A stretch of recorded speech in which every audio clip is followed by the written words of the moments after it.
patron. Et que le monde nous l'appelle des opprimés. Voici nos cœurs, nos lances et nos épées. Il va noi, aussitôt que du pareil l'espoir venait. La ville de ton panache blanc effraie les tyrans. Le galop de nos coursiers apporte au peuple entier le bonheur et la liberté.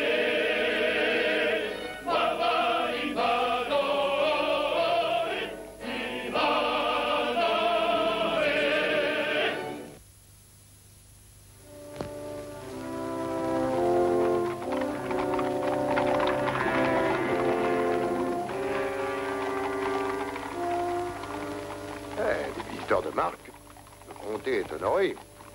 C'est l'oriflamme du prince Jean et le cimier d'un trésorier de l'échiquier. Faisons leur escorte de loin. Ils ne traverseront pas sans heure le domaine de Torbridge. Le vieux Tan et ses yeomen n'aiment guère les trésoriers du prince Jean. C'est au jeune Edmond que je pensais. Si jamais le trésorier le rencontre, ça peut mal tourner. Oui, et peut-être pas pour le trésorier. Le jeune Edmond de Torbridge montre parfois plus d'ardeur qu'il ne serait souhaitable. Bien. Bonjour, Edmond. Bonjour, Bess. Savez-vous qui approche de la taverne? Quel qu'il soit, il sera le bienvenu. Le trésorier de l'échiquier et son escorte. Eh bien, ça n'a rien d'étrange de nos jours. Ils pressent sur sans cesse les campagnes pour remplir le trésor. Nous ne volons pas de ces vautours. Nous ne leur permettrons pas de s'arrêter ici. Oh, un instant, Edmond, seigneur de Torbridge. J'aime ma liberté. Et ni vous, ni le Tan, votre père, ne me diront qu'il doit s'arrêter dans ma taverne. Souvenez-vous-en. Je t'en prie, père. Et toi, Edmond, tu n'es plus à la croisade. Alors cesse de chercher la bataille. Je cesserai quand le roi Richard sera sur son trône. Sais-tu que tu ne m'as pas dérobé un seul baiser depuis que tu es revenu à Torbridge? Crois-tu que ce soit plaisant pour une pauvre fille? Ne pas avoir à refuser un baiser à son chevalier? Bess, il y a le temps des baisers et aussi le temps des choses sérieuses. Lorsque Torbridge ouvre ses portes aux partisans de ce dernier prince Jean. Assez de grâce. Veux-tu me dire ce qu'il y a de plus sérieux qu'un baiser? Aubergiste, je suis Sir Germain, trésorier de l'échiquier. Je veux que tu nous loges, moi, mes hommes et mes chevaux. À vos ordres, monseigneur. Viens vite. J'attends avec impatience que tu me contes tes aventures. Est-ce que les filles en France sont plus jolies que nous? Et sais-tu... Servante, servante, je veux un pâté de perdrix servi dans ma chambre. Mon père va vous l'apporter immédiatement, monseigneur. Mais je veux que ce soit toi qui l'apporte. Est-ce que tu chantes? J'ai envie d'un peu de délassement. Si vous voulez entendre une ballade, adressez-vous à moi. Seigneur Edmond de Torbridge, de la garde personnelle du roi. Le roi aime les ballades bien tournées. Et ceux qui l'entourent savent l'art de chanter une bonne chanson quand s'en présente l'occasion. Non, vos histoires vulgaires m'attristeraient. Je crois que votre seigneurie elle-même sera captivée par celle-ci. Je dois vous dire la honte de Sir Judas Germain, qui a lâchement trahi son roi par amour de l'or, de ce sire qui a vendu son âme au démon lorsqu'il s'est accoquiné à l'usurpateur, le prince Jean. On m'avait avisé que la félonie régnait dans ces pays, Sir Edmond de Torbridge. Je connaissais votre nom. Edmond, la dague!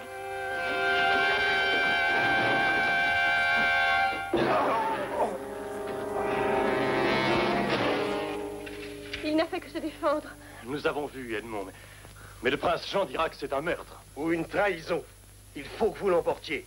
On ne doit pas le trouver dans ma taverne. Bess, allez à l'écurie et ramenez son cheval. Nous l'attacherons à la selle et le ferons partir. Attendez, Kurt, occupe les hommes d'escorte.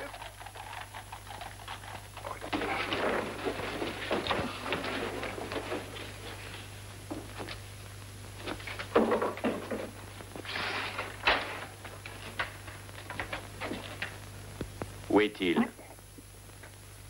Qui? Monseigneur Germain. Les dernières paroles de Sir Germain, enfin, c'est une façon de parler. C'était prenez du bon temps, les amis, et buvez un coup de cidre. Il avait rendez-vous avec une dame en noir.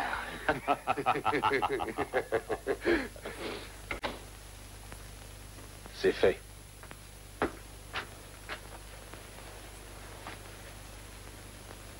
Sir Germain a fait une triste fin.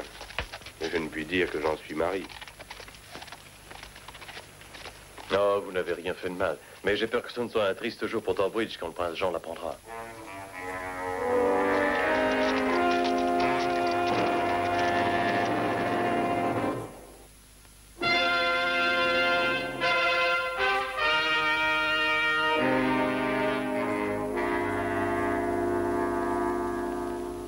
Votre Altesse, le sire gouverneur Blackkeys désire une audience. Faites-le entrer. Ah, vous voilà, Blackkeys. C'est ainsi que vous maintenez l'ordre et la paix dans votre comté. Un de mes trésoriers poignardé. Fort ennuyeux. Ennuyeux. L'autorité royale n'est plus en sûreté sur les routes. Dans le Yorkshire, mes gouverneurs doivent se cacher. Dans le Lincoln, les hors-la-loi tentent des embuscades. Et on assassine mes trésoriers maintenant. On a trouvé son corps près de Torbridge, un lieu qui me cause bien du souci. Ce meurtre est un crime de lèse-majesté. Il faut trouver le meurtrier, même si nous risquons un soulèvement du comté. Mais il est inutile de courir ce risque. Suivant la loi, si on ne peut trouver le meurtrier, la population de Torbridge doit payer pour ce crime. Oui.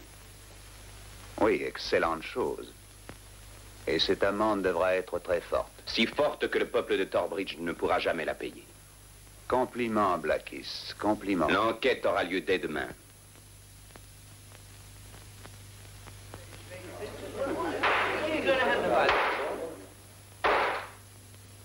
Le bûcheron nommé Brom veut-il avancer et prêter serment? Toi, Edmond, tu es fou. C'est mon procès, il m'intéresse. Je transportais du bois au château. On le fait toujours pour l'hiver en cette saison. C'était peu après le lever du soleil. Je le sais parce que les ombres m'ont caché le cadavre très longtemps. Et il y avait encore de la rosée sur la dague qui était dans le corps. Tu as une longue habitude des courses dans les bois, n'est-ce pas, Brom? As-tu examiné le sol? Y avait-il des empreintes de pas ou de fer à cheval? Non, j'ai rien vu. Dans ce cas, tu n'as pas vu sans doute que ta mule avait brouillé les empreintes qui auraient pu nous permettre de retrouver le meurtrier. Les mules de Torbridge sont comme ça. Ce sont des bêtes nerveuses. Parfois, on peut rien en faire. C'est assez! Chirurgien Abel, avancez. Chirurgien Abel, vous avez examiné la blessure qui a été la cause du décès de Sir Germain. Oh oui, oui, sans nul doute, une dague lui a percé le cœur, siège de la vie, et a entraîné la mort sur l'instant. Ainsi, le meurtre a été commis avec une dague. S'agit-il d'un meurtre ou d'un accident survenu par malchance? C'est ce que la chirurgie ne saurait nous dire. Cette enquête nous fera connaître sous peu s'il s'agit ou non d'un meurtre. Asseyez-vous. Faites comparaître le chef de l'escorte de Sir Germain. Il n'est pas un homme qui pourrait se faire une telle blessure lui-même. Je voudrais bien l'écouter. J'ai entendu Sir Germain crier, mais quand je suis arrivé, on m'a dit qu'il avait donné l'ordre de l'attendre. Il avait rendez-vous avec une fille aux yeux noirs. Avez-vous une idée du nom ou du visage de cette fille? Eh bien, sa seigneurie trouvait à son goût la fille de la taverne, une nommée Bess. Sergent, donnez l'ordre qu'on recherche cette fille de taverne. Que je puisse l'interroger. Bess, tâchez de vous filer hors d'ici. Allez vite au château. Allez. Je n'ai qu'une chose à ajouter, monseigneur. Sir Germain nous avait dit que Torbridge était un pays hostile. Et qu'on y tuerait même le prince Jean s'il y venait. Ce sera tout, capitaine. Je vous remercie. Disposez à présent. Au nom de notre cher souverain, le prince Jean, je conjure les personnes qui sont ici présentes et qui auraient quelque lumière sur ce meurtre de faire leur devoir et de témoigner. Personne ne veut rien dire? Très bien. Alors j'ordonne en application de la loi que la population de Torbridge paye l'amende. Cette amende est fixée à 200 barres d'or fin et du meilleur aloi, à moins que l'on ne retrouve l'auteur du meurtre. L'amende devra être versée en une fois, et avant le changement de lune. Messire gouverneur, je suis Gérald, Dan de Torbridge. Une amende de 200 barres d'or fin, c'est inconcevable. Et le meurtre d'un trésorier du prince Jean, n'était-ce pas inconcevable? Mais où les gens de Torbridge trouveraient-ils tous ces torts? Naturellement, il vous est possible de vous mettre ainsi que vos terres au service du prince Jean. Jamais. Alors il vous reste cette alternative, payer ou livrer le meurtrier. Messire gouverneur, Nous avons arrêté la fille de l'aubergiste qui tentait de fuir du château. Excellent. Nous allons l'interroger. Nous reprendrons l'enquête ensuite. Faites sortir l'assistance. Je ne veux pas imposer ma volonté dans cette réunion. Vous devez prendre une décision vous-même. Si j'avais à choisir seul, si je devais me résoudre à donner mes terres au prince Jean ou mon fils, je n'hésiterais pas un instant. Ces sentiments-là appartiennent à des temps révolus, père.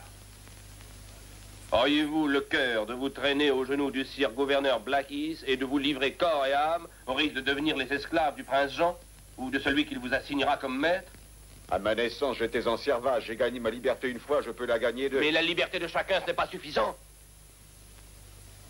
Torbridge est connu dans tout le royaume pour sa fidélité à Richard et son dédain total pour le prince Jean. Alors si Torbridge tombait... Ton jugement est erroné, mon fils. Ne crois pas que le succès ou la perte de la cause du roi Richard dépendent de l'attitude d'un seul comté. Sir Germain a été tué par accident. Je n'ai pas lieu de me reprocher sa mort. S'il doit être pendu pour cela, tant pis. Mais mieux vaut qu'un homme ait la corde au cou et que les gens de Torbridge ne connaissent pas le collier de servage. Je dis qu'il a raison. Pourquoi des innocents souffriraient-ils de son imprudence? Nous savons tous ici que le seigneur Edmond a le sang qui lui monte vite à la tête. Nous lui avons dit maintes fois qu'il aurait des mésaventures. En faisant ça, il a sauvé ta fille. Sauvé? Et où est Bess, s'il vous plaît? Par sa faute, elle est entre les mains de Sir Blackies. Voilà où elle est. Edmond! Ainsi, vous vous accusez de ce crime. Et je vous le jure sans honte et sans regret. J'ai tué Sir Germain en légitime défense pour protéger une jeune fille qui l'insultait. Et je proclame publiquement, car je désire que chacun le sache, que c'était un poltron et un lâche qui flétrissait le nom de chevalier. Jeune homme, vous aurez l'occasion de parler tout à loisir, au moment où l'on vous pendra. J'ai préparé l'acte pour votre seigneurie. Le domaine de Torbridge est relevé de l'amende de 200 louis d'or qui lui avait été imposée. Nous partirons pour le rendez-vous de chasse avant le coucher du soleil. Qu'on l'emmène. Et toi, la fille, porte ceci au Tan Gérald, avec mes compliments. Sir Ivanoé, avez-vous quelques déclarations à faire avant que nous nous décidions? Oui, ceci. Torbridge vient d'allumer une étincelle de la résistance à la tyrannie de ce feu qui couvre dans tout le royaume. On sait qu'il est dur pour des hommes fiers de s'agenouiller devant le prince Jean, mais gardez courage. Ces jours sont comptés désormais. Avant longtemps, le roi Richard reviendra. Nous recouvrerons notre liberté. Et lorsque ce jour arrivera, voulez-vous avoir la mort d'un homme innocent sur la conscience? S'il en est un parmi vous qui veuille dénoncer le seigneur Edmond au prince Jean, qu'il se lève et nous dise sa volonté maintenant. Où est Edmond? Il est parti tandis que vous parliez. Je crois qu'il est allé se livrer. On ne peut laisser ce damné prince Jean pendre Edmond de Torbridge. Ça briserait toute résistance. Mais tous les environs sont sillonnés par des hommes d'armes. Il n'aura peut-être pas pu encore se dénoncer. Oui, mais nous pouvons le sauver peut-être. Le prince Jean voudra qu'on juge un prisonnier aussi important à Londres. Et il fera un exemple en le faisant pendre à la tour. Mais d'ici à Londres, il faut plus d'un jour. Oui. C'est pourquoi Sir Blackies devra s'arrêter pour la nuit au rendez-vous de chasse du prince. C'est une forteresse. Mais attendez, avant que Blackies arrive avec ses troupes, il n'y aura qu'une faible garde là-bas, n'est-ce pas? Et nous y serons avant Blackies. Rassemblez tous nos hommes immédiatement.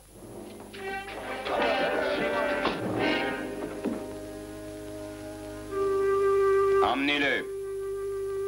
Mettez Edmond de Torbridge dans le cachot pour la nuit, avec une double garde. Oui, monseigneur. Et Chanson? Voilà, monseigneur. Que l'on prépare un repas. Ils arrivent. Gert, ne bouge pas. Attends que je t'appelle. Voilà votre prisonnier. Bon, amène-le par ici.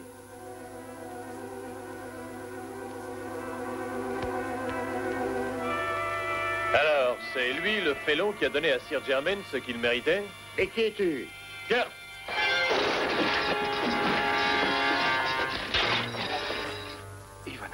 Silence, je ne tiens pas à être pendu pour trahison. Je ne veux pas être sauvé. Je ne veux pas que Torbridge ou qui que ce soit paye pour mes fautes. Si vous tenez à être pendu, c'est votre droit. Torbridge est sauvé. Ils n'ont plus à verser l'amende puisqu'on a découvert le meurtrier. Voulez-vous que Sir Blackies nous tombe sur le dos ou venez-vous?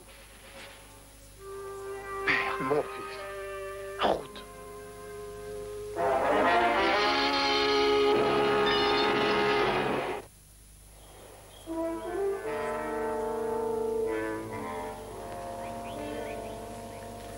Des gardes encore. Il semble que le gouverneur en ait placé devant toutes les églises.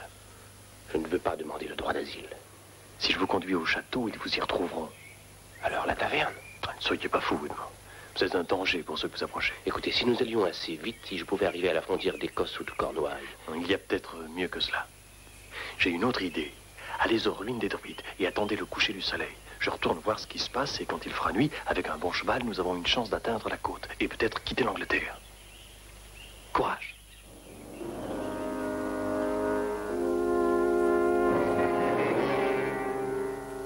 Le sire gouverneur Blackis, Altesse.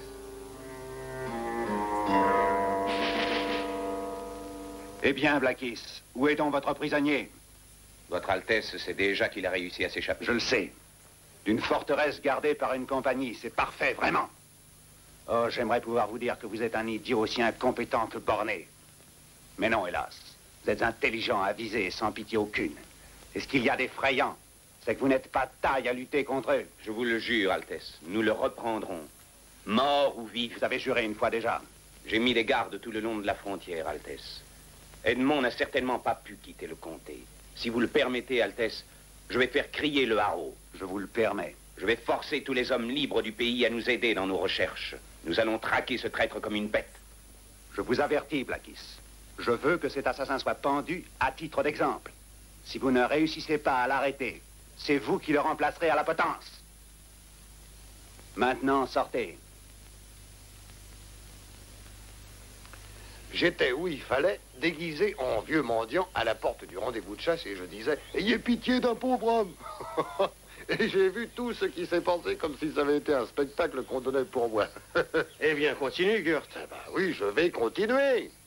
Alors, le gouverneur a sorti et il a dit que tous les hommes valides du comté devaient se joindre un peu comme... Comitatus. Ah oui, c'est ça, oui. Et qui demandait le haro contre ce misérable félon Edmond de Torbridge. Oh, jamais j'ai vu si grande compagnie. Oh, donner la chasse à Edmond comme si c'était un criminel. Si Blackis a demandé le haro, cela nous force tous à nous joindre à la chasse. Et nous le ferons. Oh, traquer un être humain, si mauvais soit-il, est déjà méprisable. Mais un ami et un voisin, mon Edmond, votre fils, laisserez-vous commettre cette infamie?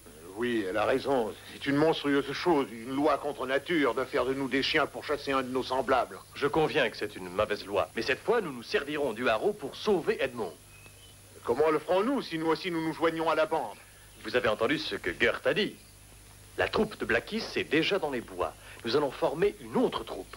Torbridge, les tisserands de Quincy, les gens de Highville, afin de trouver Edmond avant Blackis. Oui, nous allons former une troupe pour sauver Edmond légalement et au nom du prince Jean et du gouverneur, ce suppôt du diable. Mais trouverons-nous Edmond à temps? Nous savons où il est. Blackis l'ignore. Gérald, assemblez les vôtres. Gurt, rends-toi à Highville, à Quincy, dans tous les villages où les gens sont pour Richard. Je vais aux ruines des druides avertir Edmond. Allez, faites vite. Au nom du prince Jean, je demande le haro contre un homme. Qui es-tu donc, toi qui viens demander le haro au nom du prince Jean? Mais je suis Gurt, l'écuyer de Sir Ivanhoe. Écoute, la troupe du gouverneur est déjà en route pour traquer Edmond de Torbridge.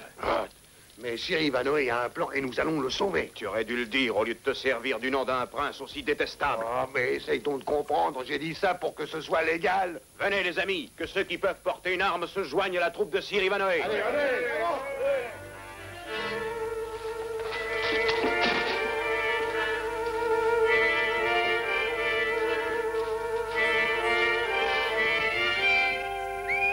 Vous ne m'abuserez pas avec ce signal. Edmond, je suis Ivanhoe, lâchez votre arc. Je n'en crois rien. Ivanhoe ne doit pas venir avant le coucher du soleil.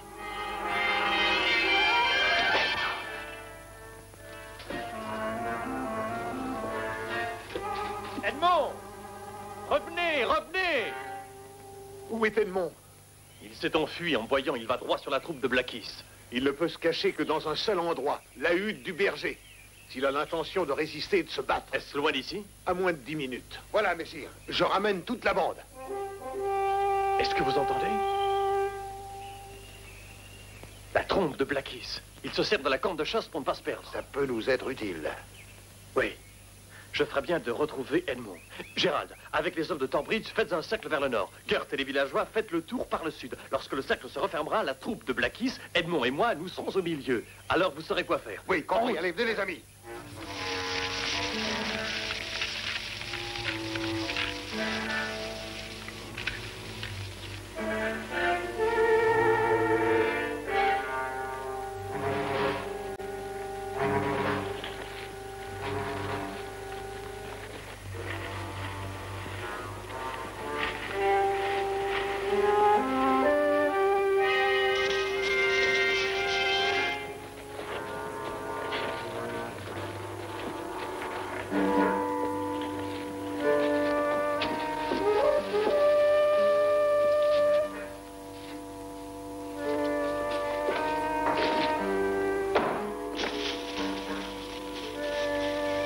Où en êtes-vous, Gert? Notre cercle est refermé. Ils sont complètement entourés. Chut! Et quels sont...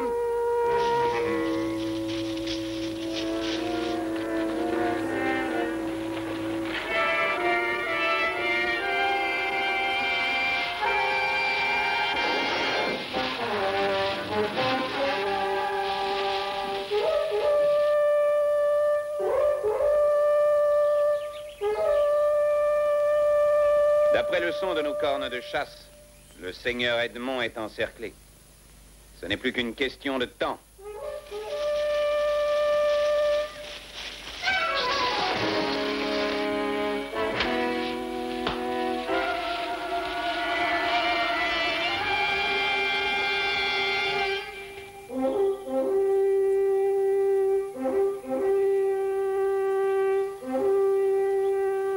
Nos hommes sont tout prêts. Je n'aimerais pas être à la place du jeune seigneur Edmond maintenant.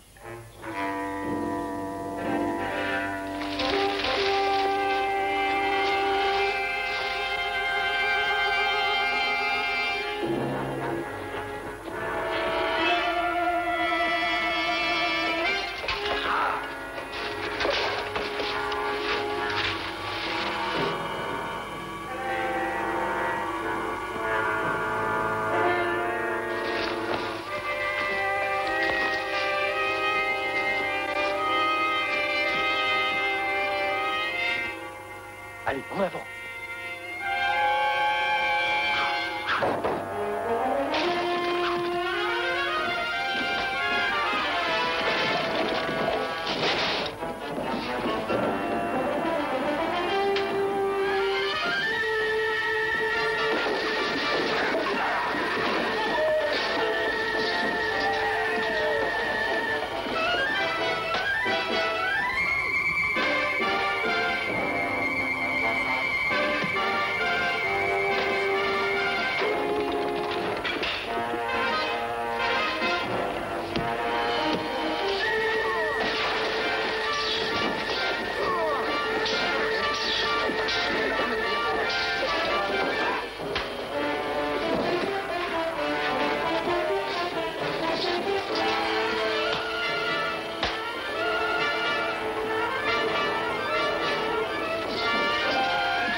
Arrête-toi! Gert! Messire! Je vois que tu t'es occupé, toi aussi. Oh oui, messire. Et les autres hommes de Blackis se sont fait encercler d'eux-mêmes. Ils ont suivi le son de nos cornes de chasse. Ivanhoe, je ne comprends pas. Je vous expliquerai plus tard. Nous devons être sur la côte avant la nuit, Edmond. Oh, Gert, nettoie cela.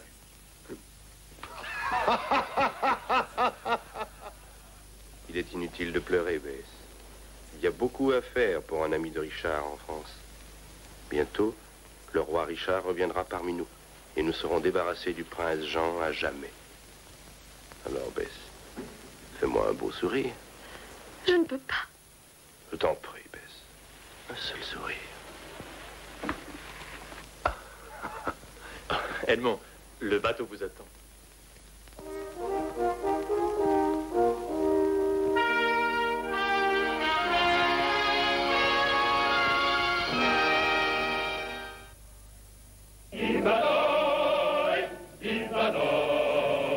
Dans les monts nous se posons et nous chantons.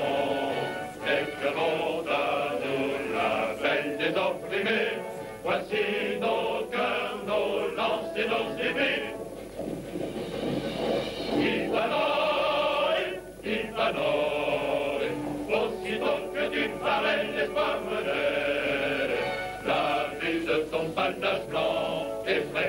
tyrans.